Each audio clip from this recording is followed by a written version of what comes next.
के वीडियो में हम लोग जानेंगे प्रश्नावली 8.1 के 7 नंबर क्वेश्चंस को कैसे हल करते हैं।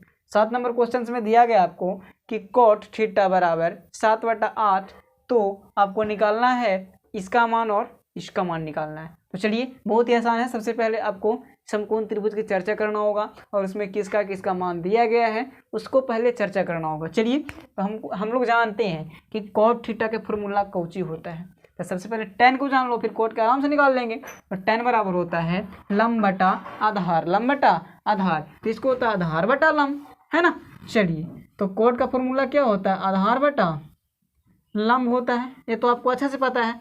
तो आधार के मान 7 और लंब के मान 8। चलिए तो निकालना क्या है, आधार का मान कितना है तो 7 है, 7 रख लेंगे, और लंब का मान कितना है 8 है, 8 रख देंगे। अब निकालना है कर्ण का मान हम लोग, ठीक है। तो कर्ण स्क्वायर बराबर फॉर्मूला क्या होता है, कर्ण स्क्वायर बराबर फॉर्मूला आपको पता होगा क्या होता है, तो लंब स्क्वायर प्लस के आधार स्क्वायर होता है, यही ना। चलिए तो कर्ण बराबर निकालेंगे, तो कर्ण का मान क्या दिया गया है, तो AC दे दिया गया है भुजा, और देखिए लंब का मान 8 है। फास्ट कर दे रहे हैं इसको, ठीक है, क्योंकि टाइम अधिक लगने वाला है। चलिए इसका 7 है तो 7 स्क्वायर, AC का स्क्वायर लिखेंगे तो क्या हो जाएगा 8 8 64 प्लस 7 7 49। तो AC स्क्वायर बराबर निकालेंगे तो 9 4 13 के 3 हासिल 1, और 9 4 13 64 है ना। देखिए ध्यान से 6 4 10 और 1 11 है ना। चलिए यही है ना, देखिए 9 4 13 3 हासिल 1 और 6 4 10 और 1 11, यही हो गया AC स्क्वायर बराबर। तो AC बराबर निकाल दीजिए इसको √113, ठीक है। तो आपको कर्ण का मान कितना आ गया 113 √, ठीक है। चलिए ध्यान से देखना है। अब हम लोग देख लीजिए, सबसे पहले देखना है आप छोटे का वैल्यू निकाल लीजिए पहले, ठीक है। पहले दूसरा का मान निकाल लेते हैं। cot थीटा बराबर फॉर्मूला का होता है तो आधार बटा लंब होता है। तो आधार का मान तो आपको पता है कि 7 है, तो इसका दिया हुआ है ये है, तो 7/8 के दी होल स्क्वायर कर दीजिए, आपको मान निकल जाएगा। तो 7 7 49 बटा 8 8 64, यही हो गया आपका आंसर 1 का।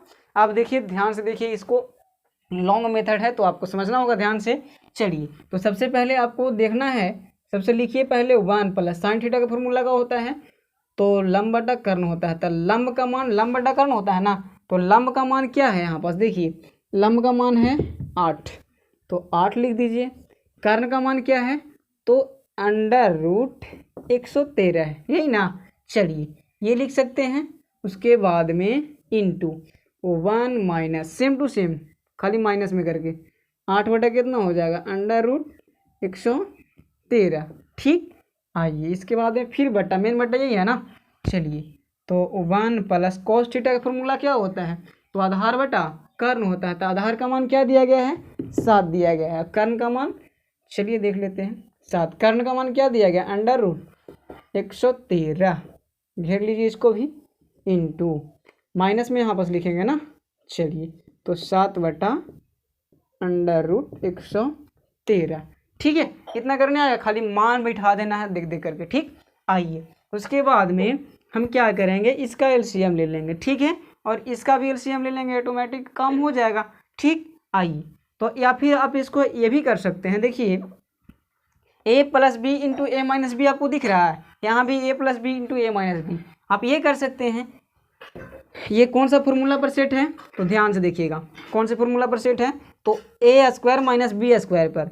तो A square minus B square, तब B के मान 8 बटा 113, यही ना। चलिए तो 1 रो स्क्वायर हो जाएगा, ठीक है।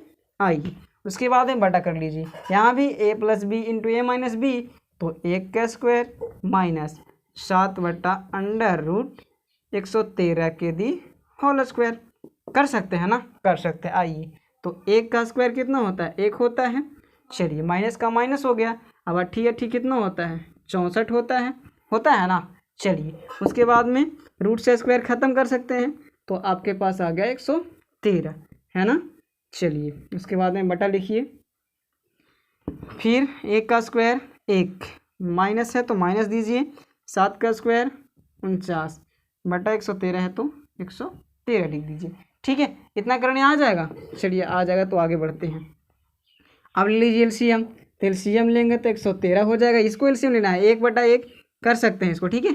और 113 और 1 का एलसीएम कितना हो जाएगा, 113 होगा। चलिए, तो 113 में 1 से गुना करेंगे तो 113 ही होगा ना।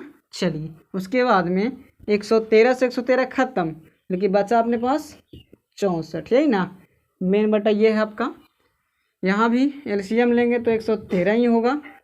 यहाँ 113 का 113 लिख दीजिए, माइनस 49 हो जाएगा, होगा ना, होगा बिल्कुल।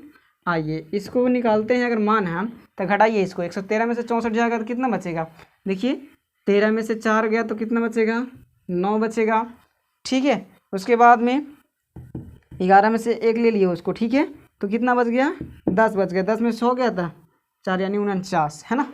49/113। उसके बाद में मेन बटा, ये है मेन बटा आपका, यहाँ लिख सकते हैं। 49 को हटाना है।